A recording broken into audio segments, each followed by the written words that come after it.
प्यारे विद्यार्थियों, नमस्कार।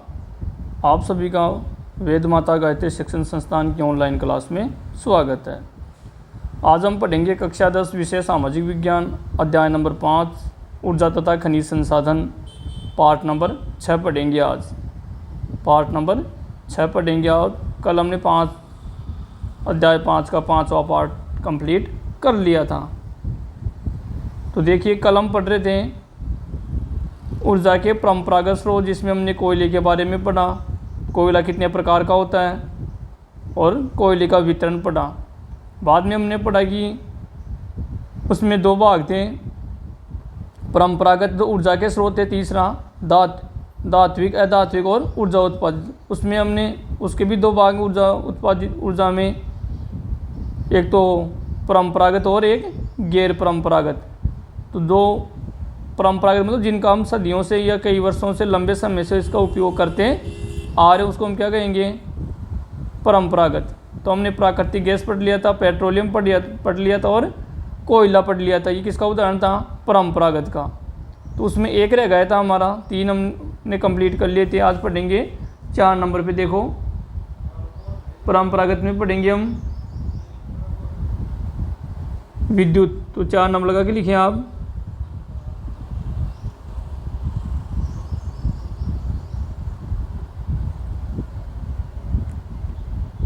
चार नंबर पे लिखेंगे विद्युत।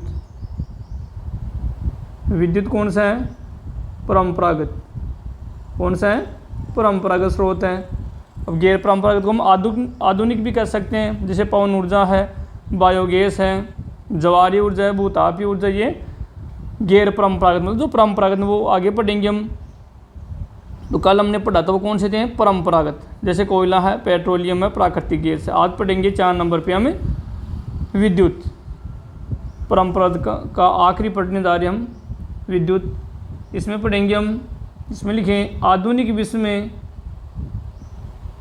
आधुनिक विश्व में विद्युत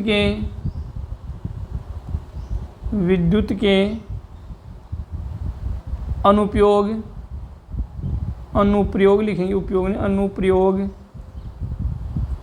इतने विस्तृत हैं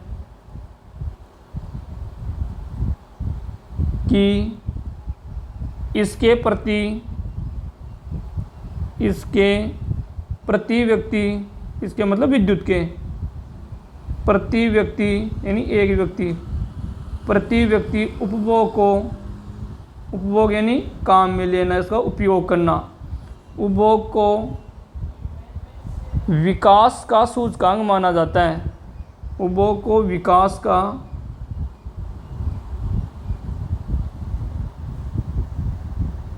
सूचकांक यानी इंडेक्स, सूचकांक यानी इंडेक्स माना जाता है। आगे लिखेंगे हम, आधुनिक विश्व में विद्युत के अनुप्रयोग इतने विस्तृत हैं, यानी विद्युत आपको बड़े, जैसे घरेलू से लेकर बड़े बड़े जो औद्योगिक क्षेत्र है, उसमें सब में विद्युत बहुत मस्ट होती है, ज़रूरी होती है।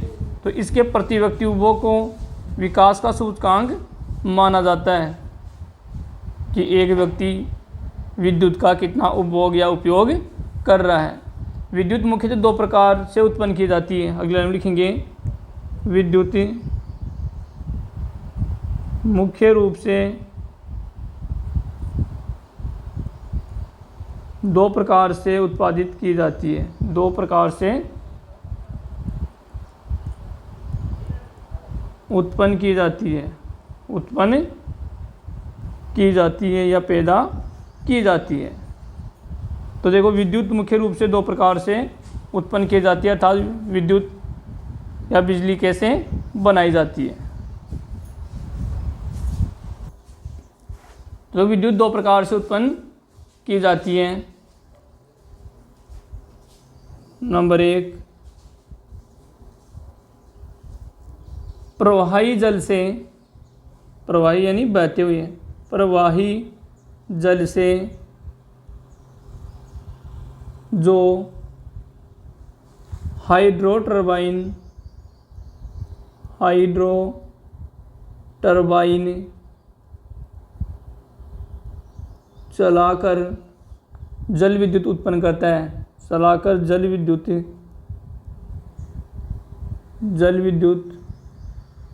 उत्पन्न करता है, अब देखो इसको समझ लेते हैं। प्रवाहित जो जल है, प्रवाहित जल से हाइड्रो टरबाइन चलाकर जल विद्युत उत्पन्न की जाती है। आपने सुना होगा जल विद्युत शब्द, यानी पानी से बिजली बनाई जाती है। तो कैसे बनाई जाती है? तो प्रवाहित जल है तो उसको क्या करते हैं, तो मशीन जो भी उसका जो सिस्टम होता है उस पर डालते हैं, तो उसमें एक टरबाइन लगा होता है। तो वो क्या करता है, इससे जल, वो टरबाइन घूमता है, राउंड करता है, तो उस टरबाइन है वो जल को किसमें, विद्युत में बदल देता है। वो मशीन है टरबाइन। ये नहीं कि पानी से डायरेक्ट बिजली बन गई, उसमें मशीन यंत्र लगा होता है, तो उस पर जो पानी डाला जाता है तो वो टरबाइन, उसको बोलते हैं हाइड्रो टरबाइन। तो ये टरबाइन क्या करता है, उस जल को विद्युत में बदल देता है, यानी उस पानी से क्या बन जाती है, बिजली। इस कारण उसको जल विद्युत कहते हैं, क्योंकि वो किससे बन रही है, जल से। किससे बन रही है, जल से बन रही है। तो प्रवाही यानी बहते हुए जल से, उसमें तो मशीन लगी होती है टरबाइन, है ना, तो उस टरबाइन से वो जो जल है वो विद्युत में बदल जाता है। जैसे सौर ऊर्जा देखते हैं हम, तो सौर ऊर्जा जो सूर्य का प्रकाश है वो प्लेटों पर गिरता है और वो उस बैटरी में सेव हो जाता, ठीक है, उसको सौर ऊर्जा, वो सूर्य से प्राप्त ऊर्जा, इसलिए उसको सौर ऊर्जा कहते हैं। और ये जल विद्युत यानी जल से बना, इसलिए इसको जल विद्युत कहते हैं। तो एक तरीका तो ये हो गया। दूसरा देखो, दो प्रकार से बिजली उत्पन्न की जाती है। तो पहला हमने पढ़ लिया हाइड्रो टरबाइन चलाकर जल विद्युत उत्पन्न की जाती है। दूसरा ईंधन, जैसे पेट्रोल है, डीजल है, परंपरागत और गैर परंपरागत दोनों हो गए। ईंधन जैसे कोयला ईंधन है, जीवाश्म ईंधन है कोयला, पेट्रोलियम है, डीजल है, प्राकृतिक, ये सब ये क्या है, ईंधन है। लकड़ी भी ईंधन है। कोयला, पेट्रोलियम व प्राकृतिक गैस को जलाने से टरबाइन चलाकर, उपजों में पढ़ा, टरबाइन चलाकर ताप विद्युत उत्पन्न की जाती है। ताप विद्युत, अभी जल नहीं है, ताप विद्युत उत्पन्न की जाती है, ठीक है। एक बार उत्पन्न हो जाने के बाद विद्युत एक जैसी होती है। विद्युत कैसी होती है, एक जैसी ही होती है। तो एक बार आगे इसमें लिख लेंगे, एक बार उत्पन्न हो जाने के बाद विद्युत एक जैसी होती है, एक जैसी ही होती है। अब इसको समझेंगे हम। तो देखो, एक बार चाहे वो जल विद्युत ऊपर हमने पढ़ा, चाहे वो ताप विद्युत हो, तो होती तो बिजली है ना, विद्युत ही होती है वो। अब हम सौर ऊर्जा है, तो सौर ऊर्जा से आप देखते घरों में, या आप बैंक के ऊपर, डाकघर में, या सरकारी भवन पर देखते हैं, घरों में देखते हैं, अपने कुएं पे देखते हैं, जहाँ बड़ी प्लेटें होती हैं। तो काम किसका करती हैं, विद्युत का ही। चाहे वो बिजली, चाहे जल से बने, चाहे कोयले को जलाकर, पेट्रोलियम जो प्राकृतिक गैस से उत्पन्न बिजली को क्या कहेंगे हम, जो टरबाइन, ऊपर भी टरबाइन पढ़ा था। टरबाइन एक मशीन होती है, वो उसको विद्युत में बदल देती है। तो जल से तो जल विद्युत हो जाएगा, कोयला, और इसमें ये, इसलिए जल थोड़ी है, ये ताप उत्पन्न करता है। कोयला, पेट्रोलियम, प्राकृतिक गैस, तो इसको क्या बोल देंगे, ताप विद्युत बोल देंगे। चाहे कोई सी भी ऊर्जा हो जिससे बिजली बनती है, तो होती तो क्या, वो विद्युत ही होती है, ठीक है। चाहे वो सौर ऊर्जा से बने, चाहे किसी से भी बने। तो एक बार उत्पन्न होने के बाद एक जैसी होती है, यानी वो विद्युत ही होती है। तो ये इसके दो प्रकार से उत्पन्न की जाती हैं। आगे लिखेंगे हम, इन दो के अलावा, दो कंप्लीट हो गया। तेज बहते जल से, जो पहला हमने पढ़ा था, तेज बहते जल से यानी प्रवाहित जल से जल विद्युत उत्पन्न की जाती हैं, जल विद्युत, यानी कि जल से उत्पन्न की जा रही, इसलिए वो क्या हो गई, जल विद्युत। जल विद्युत उत्पन्न की जाती है, उत्पन्न की जाती है जो एक नवीकरण योग्य संसाधन है, जो एक नवीकरण योग्य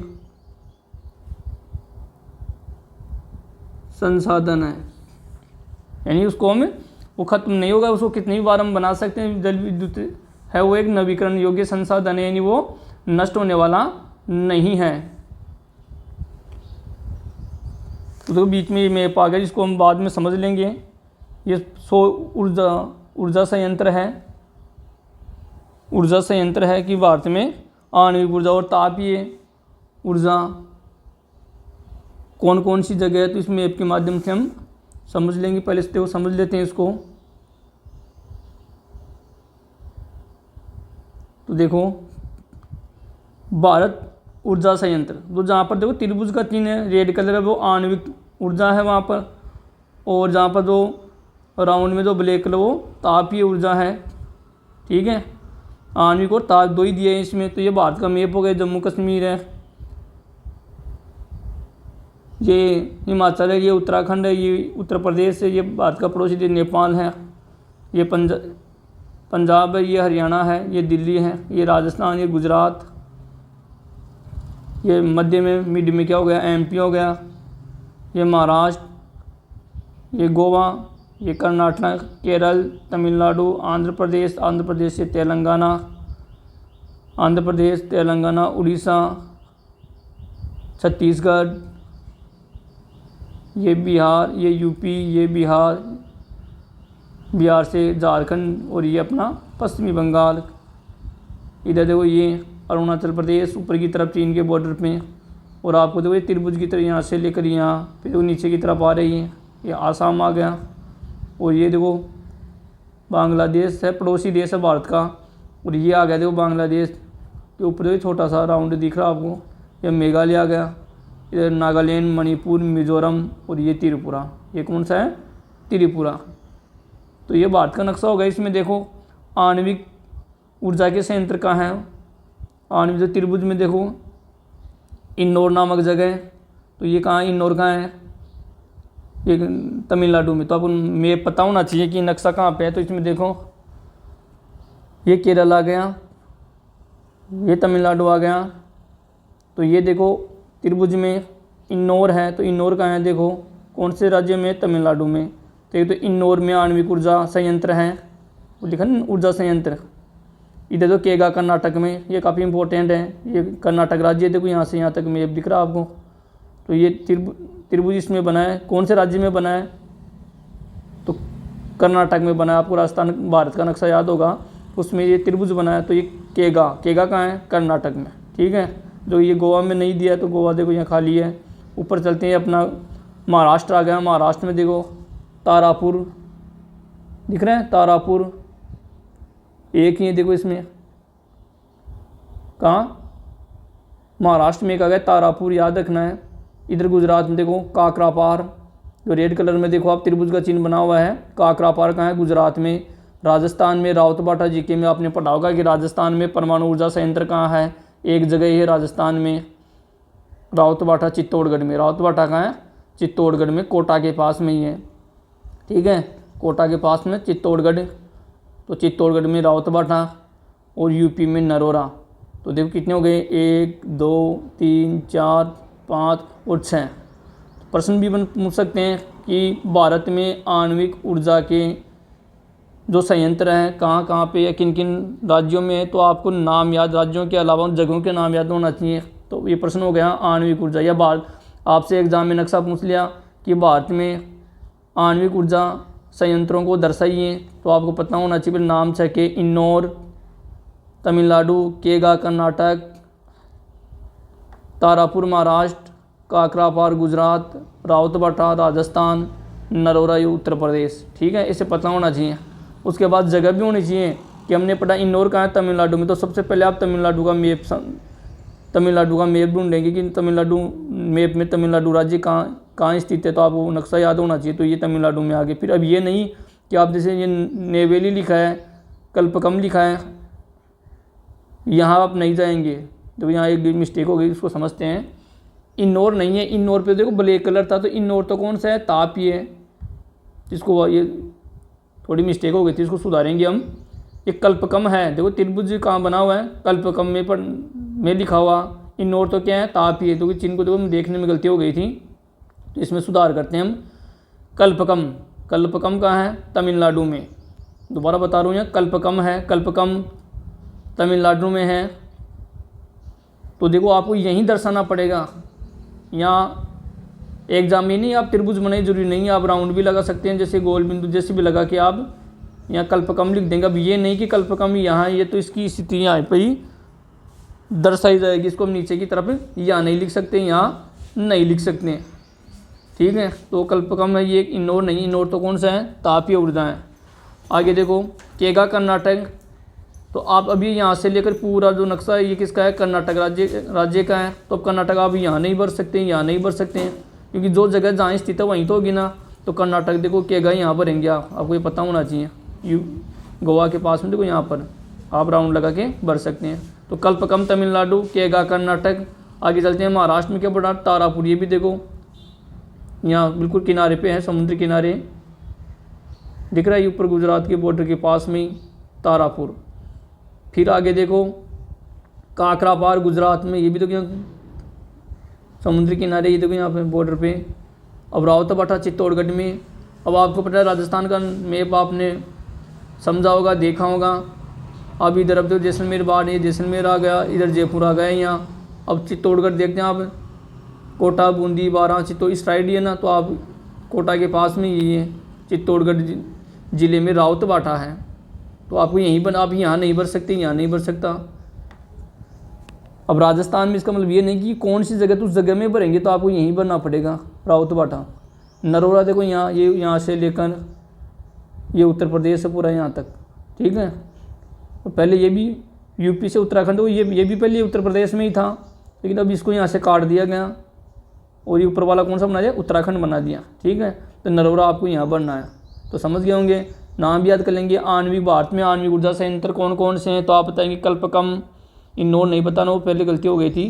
कल्पकम तमिलनाडु, केगा कर्नाटक, तारापुर महाराष्ट्र, काकरापार गुजरात, रावतबाटा राजस्थान और नरोरा उत्तर प्रदेश। ये नाम याद होने चाहिए, फिर आप बार बार देखेंगे तो आपको जगह के नाम भी होने ज़्यादा। सब देखो किनारे पे, यहाँ पर ये भी देखो, ये भी देखो, केगा भी देखो, तारापुर, काकरापार। इधर कोई, अब राजस्थान में कोई समुद्र नहीं है, ये कोई समुद्र किनारे नहीं, तो आप यहाँ भरेंगे इनको। और नरोरा यहाँ पे स्थित है। तो ये तो हो गया आणविक ऊर्जा संयंत्र। अब जहाँ पर देखो नक्शे में ब्लैक कलर में जो राउंड किया गया है वो तापीय ऊर्जा संयंत्र है। कौन से हैं, तापीय। अब देखो तापीय में नेवेली और इन्नौर और तूतीकोरिन। तूतीकोरिन का तमिलनाडु 3 है, तमिलनाडु में 3 तापीय ऊर्जा संयंत्र है, इन्नौर, नेवेली और तूतीकोरिन। ये ज़्यादा मोस्ट है, तूतीकोरिन को दर्शाइए, नेवेली को दर्शाइए। तो ये देखो यहाँ पे ये बिल्कुल इन्नौर बिल्कुल ऊपर की तरफ, ये यहाँ पे दर्शाना पड़ेगा, तूतीकोरिन यहाँ। फिर देखो आंध्र प्रदेश में विजयवाड़ा, तो आपको यहीं बनना पड़ेगा, लाइन से थोड़ी अंदर की तरफ है विजयवाड़ा, आंध्र प्रदेश।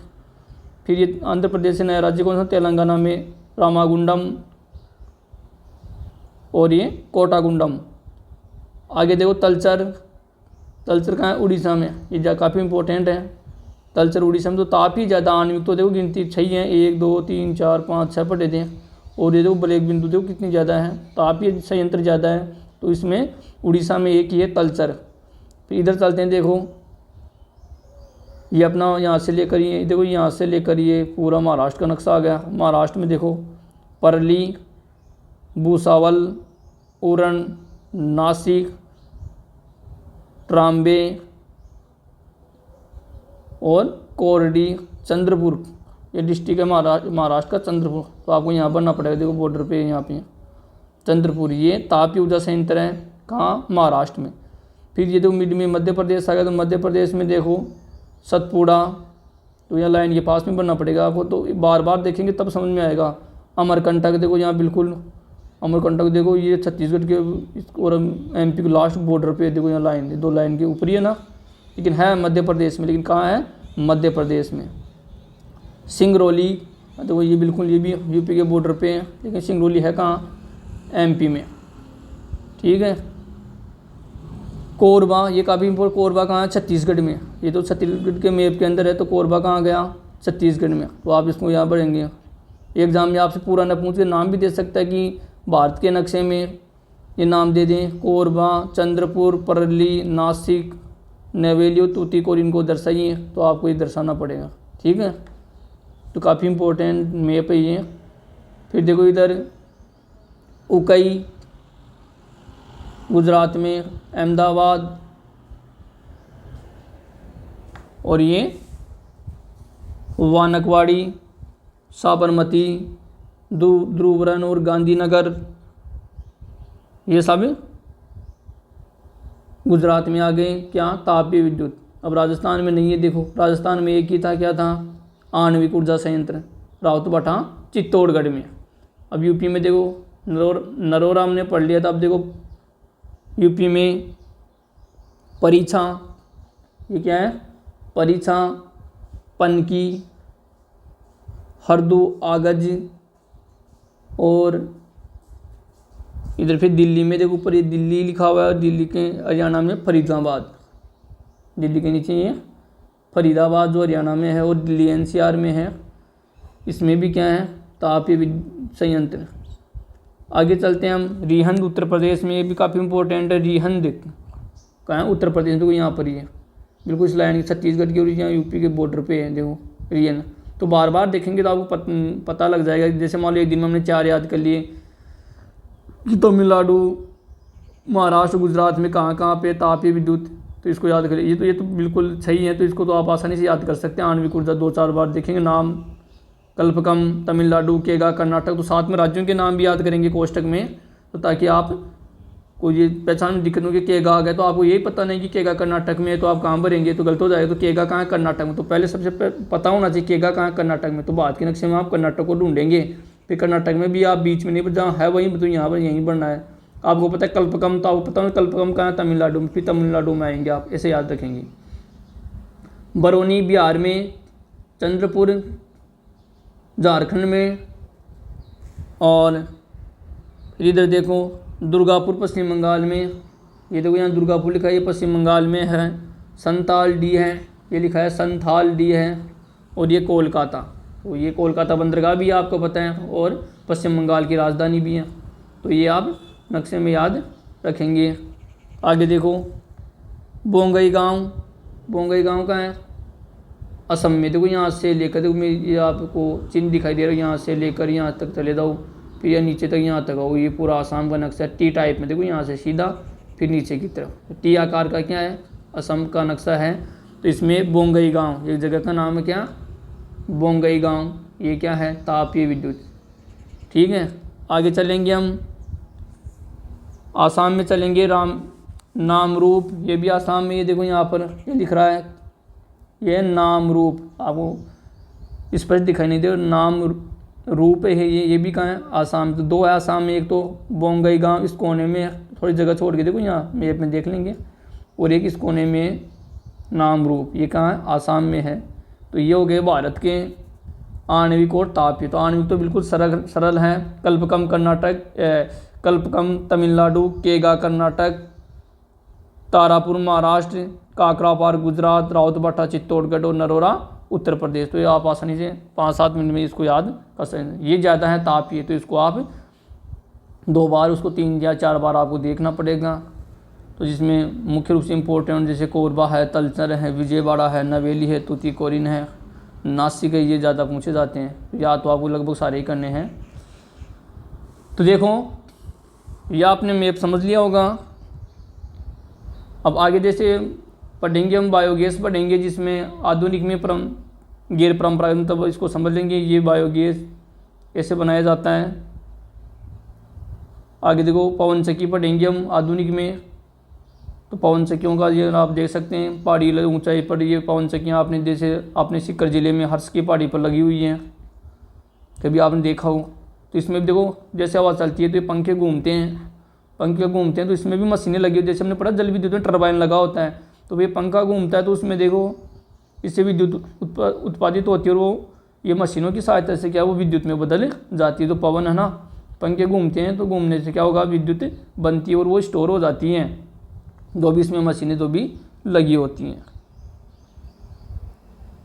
तो इसमें देखो हमने पढ़ लिया था, तेज बहते जल से जल विद्युत उत्पन्न की जाती है, जो एक नवीनीकरण योग्य संसाधन है। आगे देखते हैं हम, भारत में अनेक बहुउद्देशीय परियोजनाएं हैं। भारत में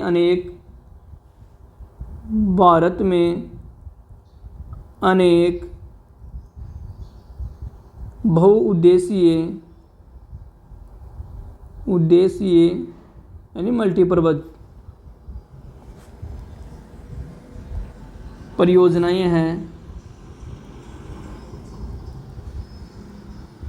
अब जो बहुउद्देशीय मतलब है जो अनेक उद्देश्यों के लिए, दो या दो से अधिक या अनेक उद्देश्यों के लिए बनाई जाती है, उसको बहुउद्देशीय परियोजनाएं कहते हैं। जैसे मान लो आपने सुना होगा बांकड़ा नांगल बांध दामोदर घाटी परियोजना, या राजस्थान में जो चंबल घाटी परियोजना है राज्य में, या कोई भी बांध है, तो वो केवल मान लो सिंचाई के लिए हो रहा है, केवल सिंचाई के लिए, तो उसको बहुउद्देशीय नहीं कहेंगे। बहुउद्देशीय कब होगा, जिसके अनेक उद्देश्य हो, यानी जिसमें सिंचाई भी की जाती है, मछली पालन भी किया जाता है, नौकायन भी किया जाता है, या पेयजल यानी पीने का पानी। जैसे आपने अपने राजस्थान में बीसलपुर बांध का नाम सुना होगा, जो अपने टोंक जिले में स्थित है, तो उससे जयपुर को, टोंक को, सवाई माधोपुर को, अजमेर को पेयजल और सिंचाई के लिए पानी मिलता है। तो एक वो बहुउद्देशीय परियोजना हो गई। ठीक है, तो भारत में अनेक बहुउद्देशीय परियोजनाएं हैं जो विद्युत उत्पन्न करती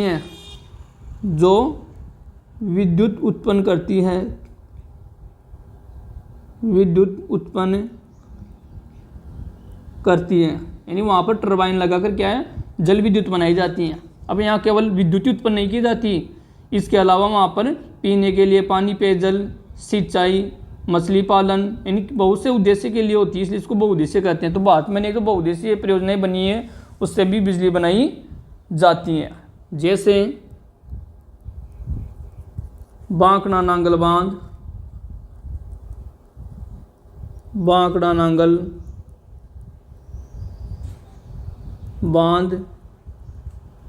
दामोदर घाटी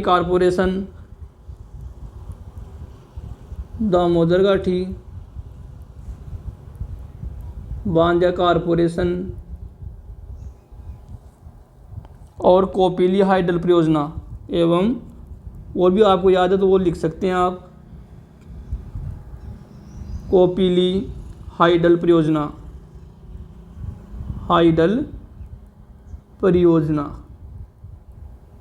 या दामोदर घाटी परियोजना में लिख सकते हैं आप।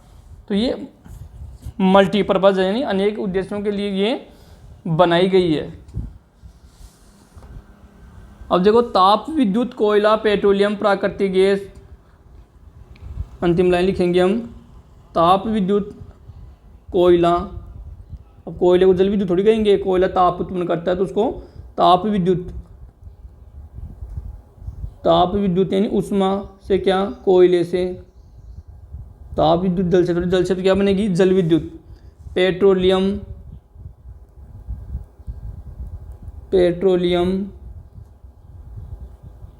वह प्राकृतिक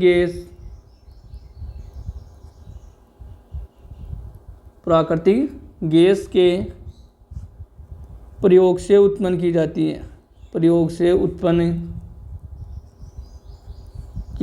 है। अब देखो, ताप विद्युत किससे उत्पन्न की जाती है? तो आप बताएंगे कोयले से, पेट्रोल से और प्राकृतिक गैस से। जल से तो क्या होगी, जल विद्युत, और ताप यानी उष्मा या गर्मी। इसमें कोयले से, पेट्रोल और प्राकृतिक गैस से ताप विद्युत उत्पन्न की जाती है। सबने पढ़ा ताप विद्युत, जल विद्युत शब्द आया है।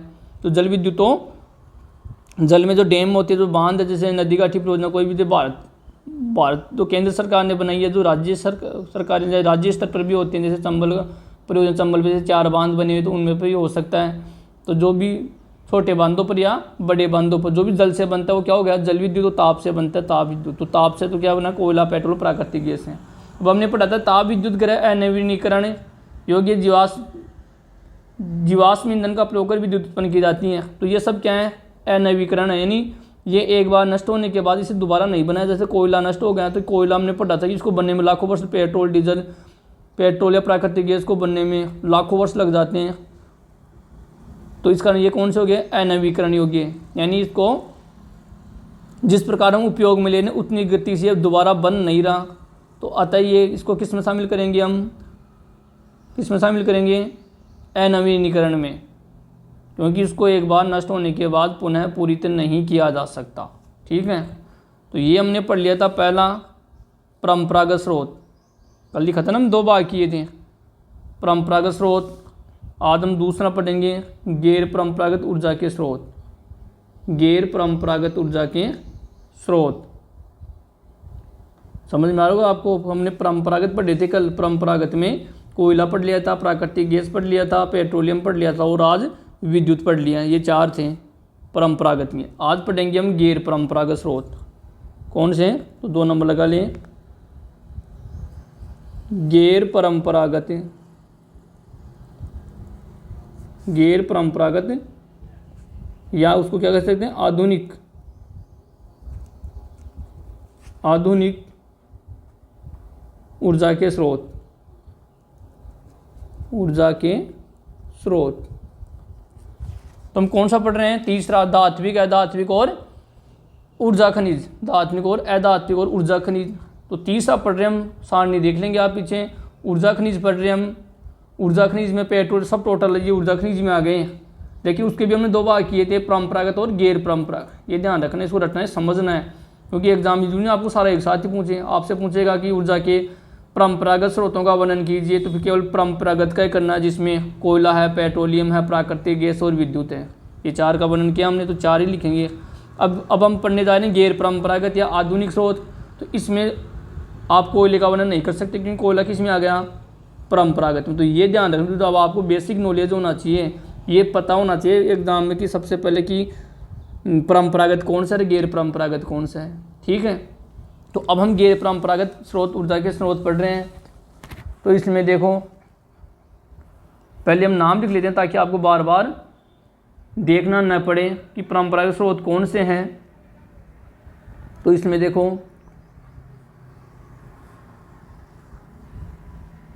ऊर्जा के गैर परंपरागत, गैर मतलब जो परंपरागत नहीं है, जो परंपरागत नहीं है था क्या है फिर वो, आधुनिक।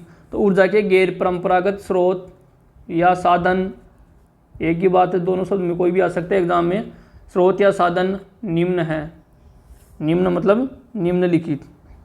अब हम इसको एक साथ लिख लेते हैं, फिर एक का वर्णन कर लेंगे। ऊर्जा के गैर परंपरागत स्रोतों में देखो, ए लगा के लिख लेंगे, या 1 2 3 4 जो आपको अच्छा लगे कैसा भी लिख सकते हैं। परमाणु या आणविक ऊर्जा, ये की बात है, परमाणु या आणविक ऊर्जा। तो इसको किस में शामिल करेंगे हम, आधुनिक में। किस में, आधुनिक में। दूसरा लिखेंगे सौर ऊर्जा, जो आपने देखा होगा सौर ऊर्जा, सूर्य से प्राप्त ऊर्जा को सौर ऊर्जा कहते हैं। आप घरों पर, अपने कुएं पर बड़ी जो प्लेटें लगी होती है छत के ऊपर, आपने देखा होगा सौर ऊर्जा। तो इसको किस में शामिल करेंगे, गैर परंपरागत, मतलब आधुनिक, मॉडर्न जिसको हम कहते हैं। समय लिखेंगे या 3 नंबर लगा लीजिए, जब भी आपको बेस्ट लगे।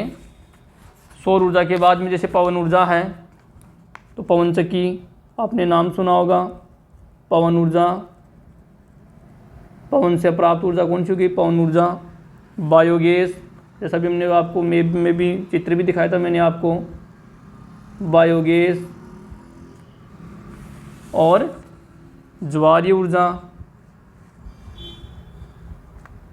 यह मैं लिख लेंगे, ज्वारीय ऊर्जा, इधर लिख लें, यह में ज्वारीय ऊर्जा, ज्वारीय ऊर्जा। र में लिखेंगे भूतापीय ऊर्जा, भूतापीय ऊर्जा मतलब ज़मीन के अंदर से प्राप्त ऊर्जा, भूतापीय ऊर्जा। तो देखो ये पढ़ेंगे हम 6, कितना पढ़ेंगे 6 पढ़ेंगे हम, पवन ऊर्जा, बायोगैस, ज्वारीय ऊर्जा और भूतापीय ऊर्जा। तो ये हैं सब कौन से हैं, गैर परंपरागत आधुनिक। तो ये आप पहले नाम लिख देंगे, एग्जाम में प्रश्न आएगा कि गैर परंपरागत ऊर्जा स्रोतों का वर्णन कीजिए, तो आप इसको एक जगह लिख देंगे, फिर एक का 1 बाय 1 वर्णन करेंगे। पवन, परमाणु या आणविक ऊर्जा बोल दो, एक ही बात है। सौर ऊर्जा, पवन ऊर्जा, बायोगैस, ज्वारीय ऊर्जा और भूतापीय ऊर्जा, ये कौन से हैं, गैर परंपरागत स्रोत हैं। तो इसमें अब एक का वर्णन करते हैं हम। तो एन या नंबर 1 जो भी आपको अच्छा लगे सुविधा के अनुसार वो लिख लें। तो इसमें देखो पहले हम इसका वर्णन करने से पहले थोड़ी सी जानकारी प्राप्त कर लेते हैं गैर परंपरा के बारे में। ये इसका तो वर्णन हमें करना ही है, तो इसकी पहले सामान्य जानकारी प्राप्त कर लेते हैं किसकी, गैर परंपरागत साधन क्या है। इसमें देखो हम लिखते हैं ऊर्जा के बढ़ते उपयोग, भाई इनकी जरूरत क्यों पड़ी हमें, इनकी सौर ऊर्जा, पवन ऊर्जा की। तो ऊर्जा के बढ़ते उपयोग ने देश को कोयला, ये कौन से हैं परंपरागत, कोयला, तेल व गैस जैसे जीवाश्म ईंधनों पर, जीवाश्म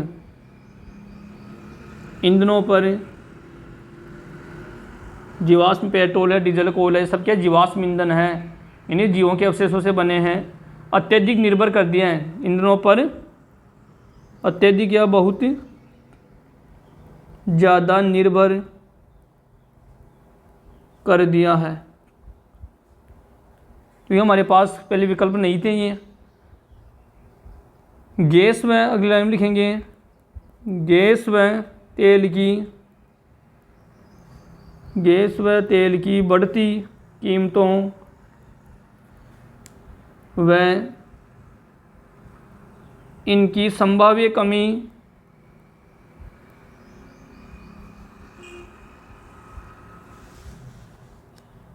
ने भविष्य में ऊर्जा आपूर्ति मांग को पूरा करना, आपूर्ति में मांग को पूरा करना। इसको एक बार लिखने के बाद समझ लेंगे हम, आपूर्ति की सुरक्षा के प्रति अनिश्चितताएं उत्पन्न कर दी है, अनिश्चितताएं उत्पन्न कर दी है। ठीक है, इसमें इतना ही लिखेंगे हम।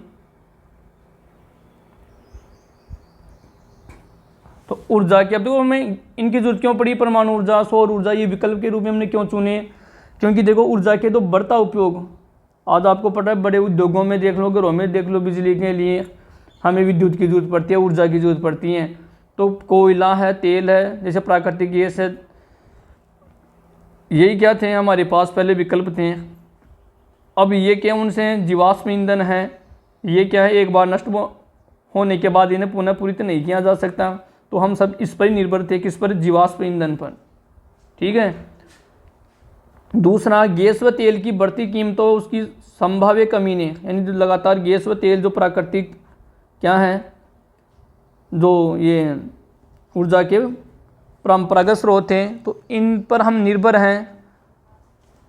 तो ये आम आदमी क्या है, इसकी डिमांड ज़्यादा होने के कारण ये महंगे होते जा रहे हैं और आने वाले समय में ये कम होंगे, संभाव्य कमी ने, क्योंकि ये क्या है, सीमित है। जीवाश्म ईंधन क्या है, सीमित है, एक लिमिट है इसकी। तो हम लगातार इसको इसी प्रकार हम इसको यूज़ करते रहेंगे तो आने वाली पीढ़ी, आने वाले समय में ये नष्ट हो जाएंगे। तो आने संभाव्य कमी ने भविष्य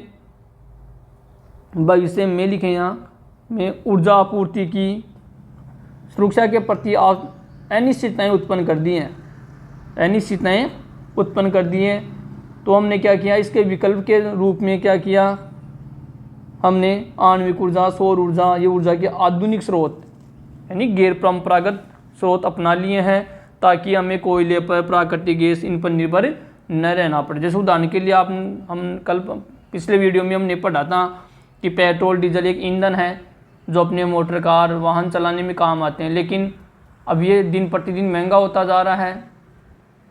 तो इसके विकल्प के रूप में हम देखो, हमने पढ़ा था कि हम पेट्रोल डीजल की जगह क्या कर रहे हैं, प्राकृतिक गैस को, CNG गैस है तो कौन सा वो पुराना, लेकिन वो उससे सस्ता पड़ता है, इस कारण से लोग उसको विकल्प के रूप में ले रहे हैं।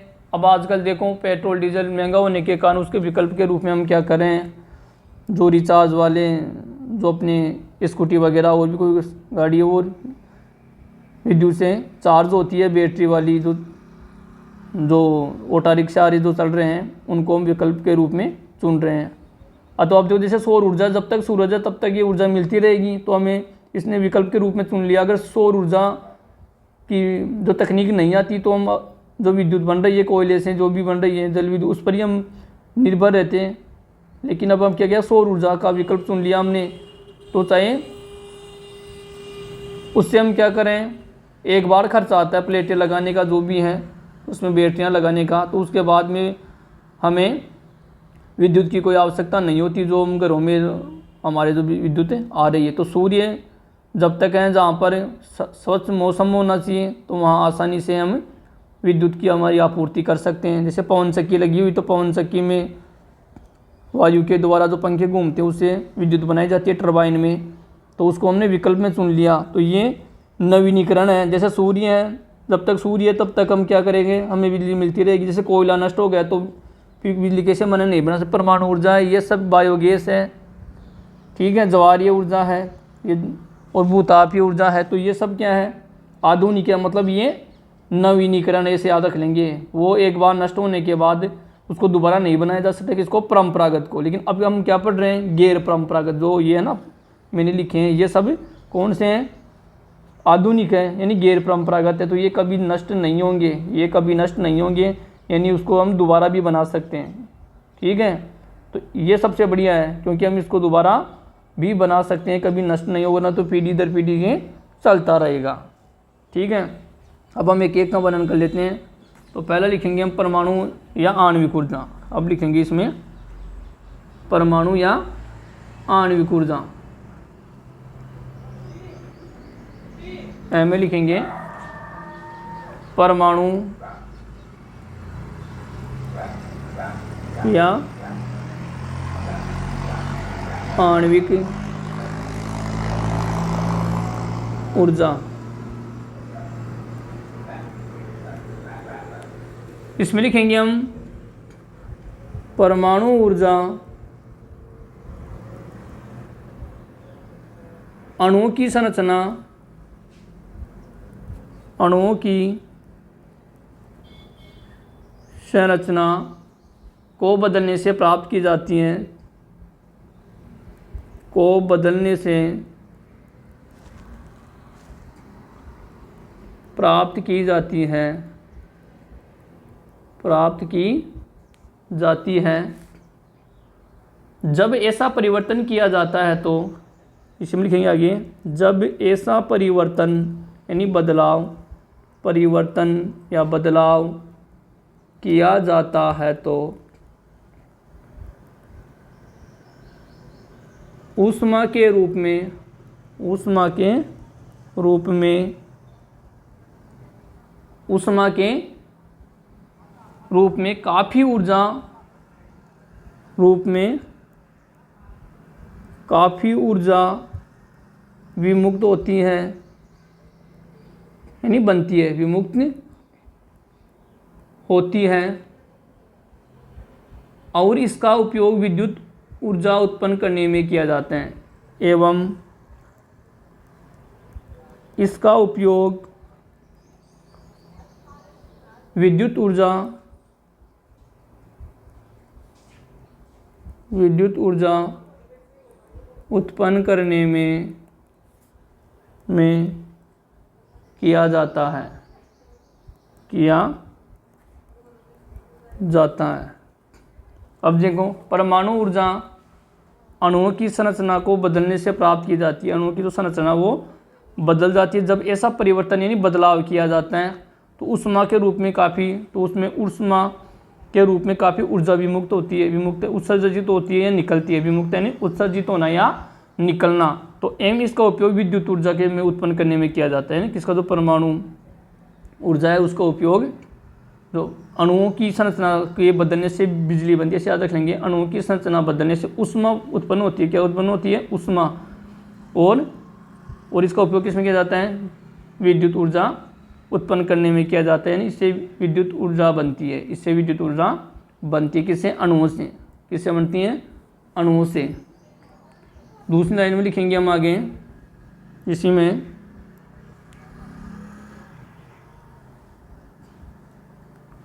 आगे लिखेंगे यूरेनियम व थोरियम। यूरेनियम ये खनिज है, यूरेनियम व थोरियम, ये याद रखेंगे। यूरेनियम व थोरियम जो झारखंड में व राजस्थान की अरावली पर्वतमाला में पाए जाते हैं। राजस्थान की अरावली पर्वतमाला में पाए जाते हैं। यूरेनियम और थोरियम, ये याद रखेंगे। यूरेनियम और थोरियम, जैसे जल से जल विद्युत बनती है तो परमाणु ऊर्जा, तो ये खनिज का नाम है यूरेनियम और थोरियम। ये परमाणु ऊर्जा खनिज है, तो इनसे ही बनाया जाता है ये परमाणु ऊर्जा, यूरेनियम और थोरियम से। तो यूरेनियम और थोरियम के भंडार कहाँ हैं? झारखंड में और अपने राजस्थान में। ठीक है, दो तो ये। अब देखो यूरेनियम और थोरियम दोनों, और एक मोस्टली याद रखना हमें कि केरल में, ये काफ़ी इंपॉर्टेंट है। केरल में, जो केरल जो राज्य है भारत के दक्षिण में, तमिलनाडु के पास में, तो केरल में मिलने वाली मोनोजाइट रेत, कौन सी? मोनाजाइट रेत यानी मिट्टी। रेत में थोरियम की मात्रा पाई जाती है। थोरियम की मात्रा पाई जाती है। ये कंप्लीट हो गया। तो देखो यूरेनियम और थोरियम दोनों याद रखेंगे। यूरेनियम और थोरियम तो कहाँ कि जो मुख्य रूप से जो पाया जाता है, जो खान वगैरह जो भी हैं, वो एक तो कहाँ पाई जाती हैं? अपने राजस्थान में अरावली पर्वतमाला में। दूसरा झारखंड में, जो बिहार के से कटकर बनाया झारखंड, उसमें यूरेनियम और थोरियम दोनों पाए जाते हैं। ठीक है। फिर जो थोरियम है, ओनली फॉर थोरियम, ये केरल में पाए जाते हैं। प्रश्न कई बार पूछा जाता है मोनोजाइट रेत से। तीनों लाइन याद रखनी है। इसमें प्रश्न क्या बनेगा अलग से कि केरल में मोनोजाइट रेत में कौन सा खनिज पाया जाता है? तो आपको यूरेनियम नहीं लिखना है। क्या नहीं लिखना है? यूरेनियम में केवल थोरियम ही लिखना है। कौन सा पाया जाता है? थोरियम, यूरेनियम नहीं, थोरियम पाया जाता है। और थोरियम उधर हम राजस्थान में भी पाया जाता है और झारखंड में पाया जाता है। लेकिन केरल में पूछे तो केवल आपको थोरियम लिखना है।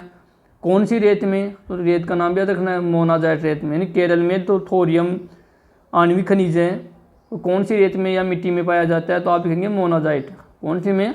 मोनाजाइट रेत में ये खनिज पाया जाता है। तो ये आपको इसमें याद रखना है। अब आपके प्रश्न भी था कि भारत के मानचित्र पर 6 परमाणु ऊर्जा संयंत्रों की अवस्थिति दिखाएं तथा तो उनके राज्यों के नाम ज्ञात करें जिनमें भी अवस्थित हैं। तो अभी हमने पढ़ा परमाणु ऊर्जा संयंत्र पढ़ा था हमने। कल्पकम कर्नाटक, कल्पकम तमिलनाडु, केगा कर्नाटक, और राजस्थान में कौन सा था? राउतबाटा चित्तौड़गढ़, काकरापार गुजरात और नरोरा उत्तर प्रदेश। ये 6 आपको नाम याद करने हैं। वो मैंने भी डाला था, उसमें देख लेंगे। और उसकी स्थिति भी ज्ञात करेंगे, भाई कौन से कोने में कौन सी जगह लिखना है। ये नहीं कि उस राज्य में कहीं भी उसको भर दिया, ये नहीं। तो ये आपको 6 परमाणु संयंत्रों के नाम प्लस कोष्टक के अंदर उसके राज्यों के नाम, जैसे केगा कहाँ है? कर्नाटक में। कल्पकम कहाँ है? तमिलनाडु में। राउतबाटा कहाँ है? चित्तौड़गढ़ में। ऐसे याद होने चाहिए आपको जो मैप में दिए गए हैं, और कोष्टक में उनके राज्यों के नाम लिखें, तभी तो आप ढूंढ पाएंगे। जैसे मान लो एग्जाम नरोरा आ गया, अब आपको यही पता नहीं कि नरोरा कहाँ है? उत्तर प्रदेश में। ठीक है, तो आप पहले उत्तर प्रदेश में जाएंगे, फिर नरोरा कहाँ भरना है, तो आप 2-4 बार मैप को देखेंगे तो उसमें भर लेंगे। तो हमारा वीडियो लंबा हो जाएगा, तो इसमें 50 मिनट का हो गया है। तो इसमें हमने गैर परंपरागत ऊर्जा में एक पढ़ लिया है, कौन सा, परमाणु ऊर्जा। बाकी जो दूसरा जो सौर ऊर्जा है, पवन ऊर्जा है, ज्वारीय ऊर्जा है, ये हम नेक्स्ट वीडियो में कवर कर लेंगे। तब तक के लिए धन्यवाद।